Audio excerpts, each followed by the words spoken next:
I don't know what he's looking at. Y'all think I'm losing it? I am losing it. Getting bored when you're making chicken sticks on a plank. These are pretty fun to make though. But I've been working on something else besides that. I'm going to show you some things that y'all have heard me speak of before that just hadn't had time to do until now.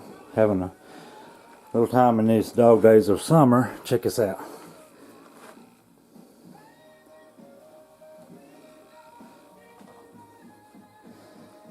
Y'all seen me lay these big preforms or blades or whatever you want to call them out that I found at the Sidekick. In fact, this entire tabletop came from the Sidekick. And I couldn't display them, although I wanted to.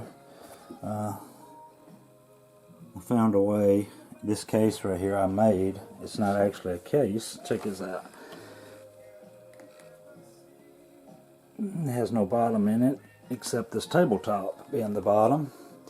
Got a piece of plexiglass on it where I can still use it as a tabletop, but yet have enough oversized space to display some of the more what I'd call unique finds, you know, at a particular site, because this is a unique site for sure. It's not all that big, but all these things I found in the last 2 to 3 years. All these, of course, are hammerstones of varying sizes, and that's what they use. They're most of them are quartz makeup, unlike the ones you see Indian Trace find.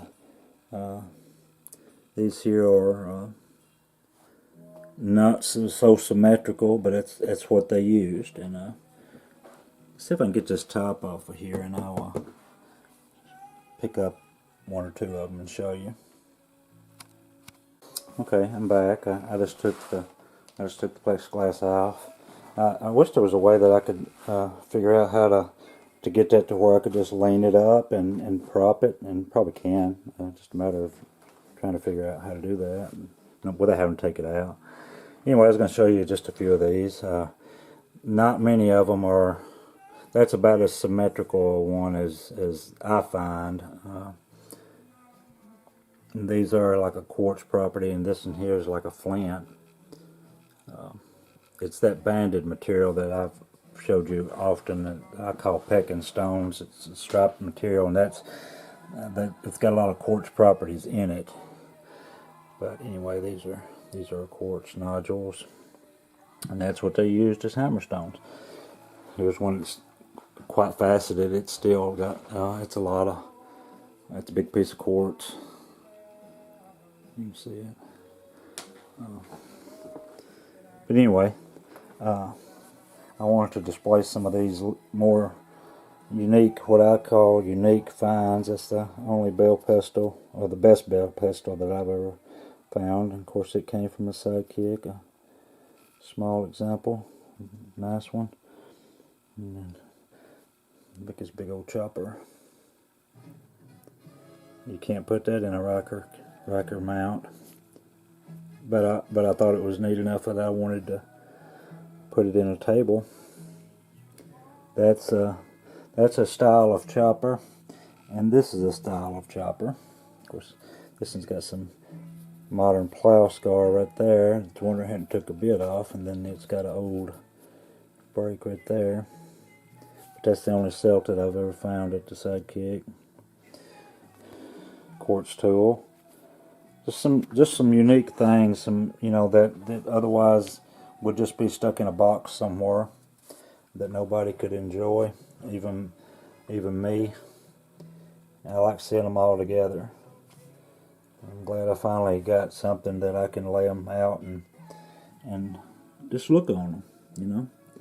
I understand this is not everybody's cup of tea. I like the pointy, stylish ones too, but I make time to appreciate the ones like this that are on their way. And see these, there's a big bullseye in it.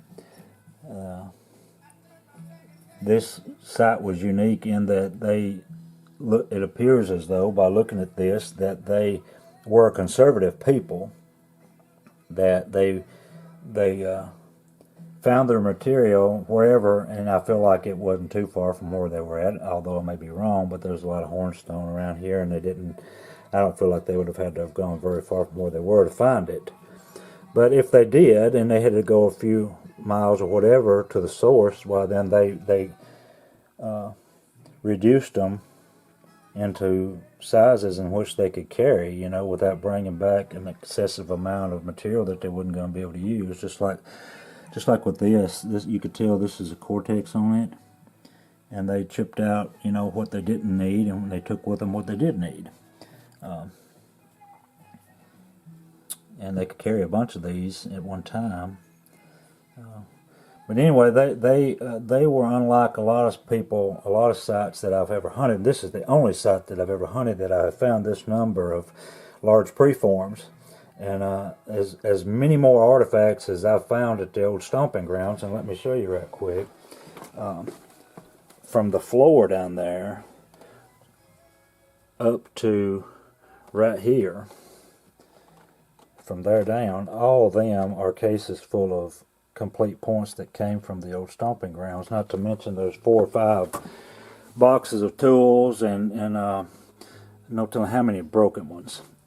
And then from the sidekick, from right here, it goes up to right here.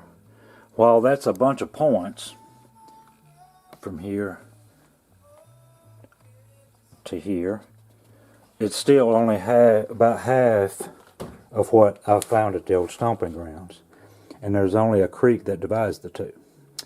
But there were 2 different people, and on a site as big as the old stomping grounds, and it may be a third bigger than the sidekick, I've found that I can remember, I have found one preform about the size of that. Whereas if you go on the other side of the creek, here's what you find.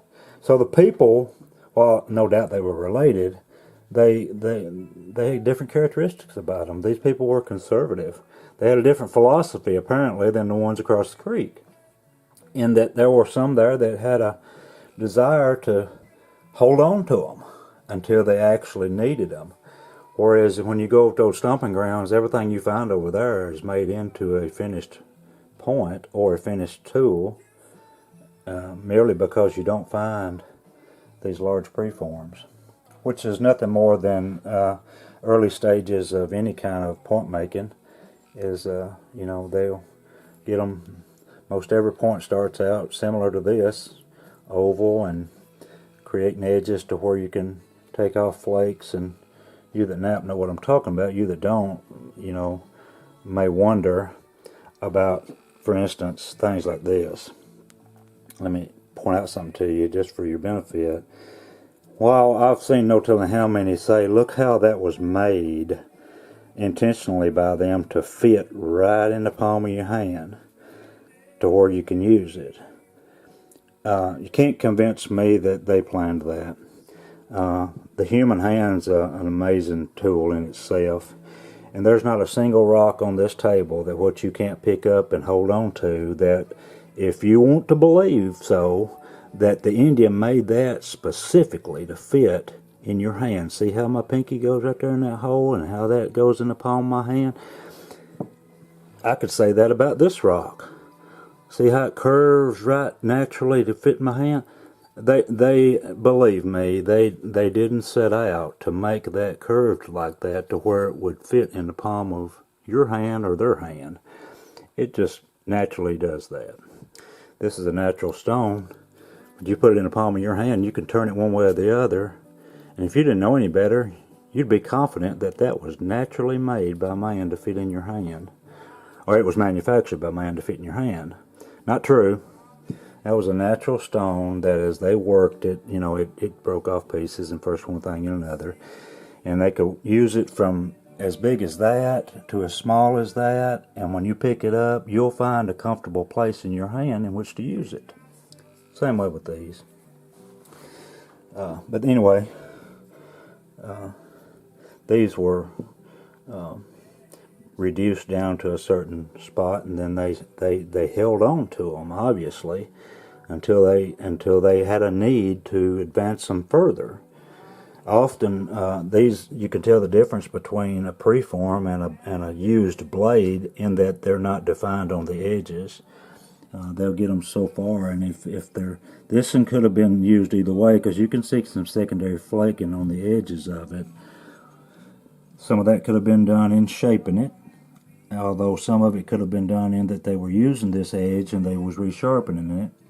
Unlike one, for instance, like this, that doesn't have any edge work, secondary edge work. You could tell it's big, bold percussion flakes just to do nothing more than to reduce it down to a place then that they could further reduce it, you know, in a quick amount of time, or a short amount of time, if they had need of it. You know, if they killed an animal and they needed to skin it right quick, they'd have this already reduced to the place to where it wouldn't take many more hits till they'd have a working knife.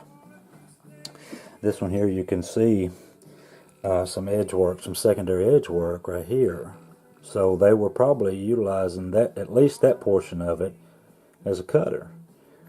Whereas you can look at this end, and it's not defined. It's just big, bold percussion flakes. So this one has a combination of both. So it'd be hard to call this one out and out a preform or out and out a blade, because it's got characteristics of both. That's a big piece of flint. It's about 7 inches, I think. But anyway, I thought some of you would be interested in looking at this, because some of you are tool lovers, and I am myself. I mean, I like the points and whatnot, and in fact, I prefer them over a tool. But you know, if I go to an auction, I spend more time looking at tools than I do knives. I don't know if you're that way or not, but I don't like using them. You know what I mean? I got a lot of tools, but I don't like using none of them. But anyway, you can see where they wore the edge off of this. It's nothing more than a creek cobble, a quartz creek cobble at that, and they used it as hammerstone. There you go. This right here, oak lumber, bought at Lowe's.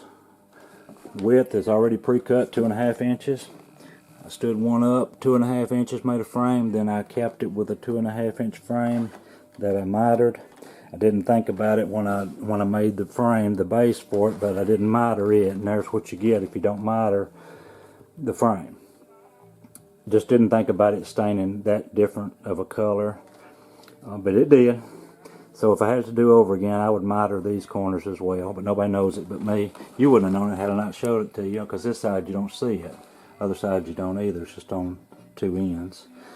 And then I routed well, actually I didn't route it, I used a table saw to make my groove in it. 1/4 inch deep, 1/4 inch that way.